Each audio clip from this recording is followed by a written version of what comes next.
चालू होती. या सभेमध्ये प्रसिद्ध विचारवंत व्याख्यान देते त्याचं नाव सॉक्रेटिस. काय नाव? बुद्धिमान लोक सरळ बसली होती, लक्ष देत होती. त्यांनी एक टेबल घेतला, टेबलवर 2 ग्लास घेतले, एक पाण्यानं भरले, एक दारूनं. पाणी आणि सगळ्यांनी बोलायचं पाणी आणि ते कीटक सोडली, दारू सोडचं निरीक्षण करा. काय झालं? 5 मिनिटात पाण्यात कीटक इट वेअर स्विमिंग करणं म्हणजे काय? पोहणे. दारू डिमाइजर म्हणजे मेलीत. आणि त्यांनी लगेच प्रश्न विचारला, friends what did you learn from this? म्हणजेच तुम्ही यातून काय शिकलात? यातून काय?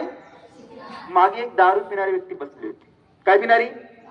तुम्ही सर मी उत्तर देऊ का? मी काय शिकलो? एवढं द्या उत्तर. उत्तर आलं सर मी हे शिकलो ना. म्हणे काय सर? मी हे शिकलो.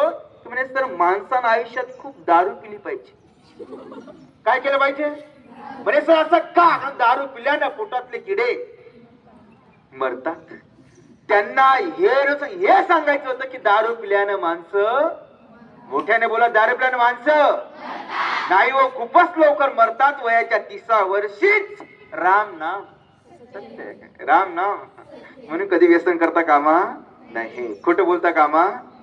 डिफेन्स बघा, जीवनात जर यश व्हायचं असेल तर आपली मेमरी स्ट्रॉंग असणं खूप महत्वाचं. हे जाणं त्यासाठी आपल्याला काही टेक्निक्स फॉलो करावे लागतात. हे जाणं मी मित्रांनो सध्या MPSC UPSC मुलांना शिकवतो पुण्यामध्ये. स्पर्धा परीक्षा केंद्र चालवतात. 1000 विद्यार्थी अधिकारी घडले, त्याची मेमरी कशी वाढली तुम्हाला मी सांगणार आहे. आणि मला वेळ असेल, शक्य असेल तुम्हाला मी शिकवणार सुद्धा. Yes or no?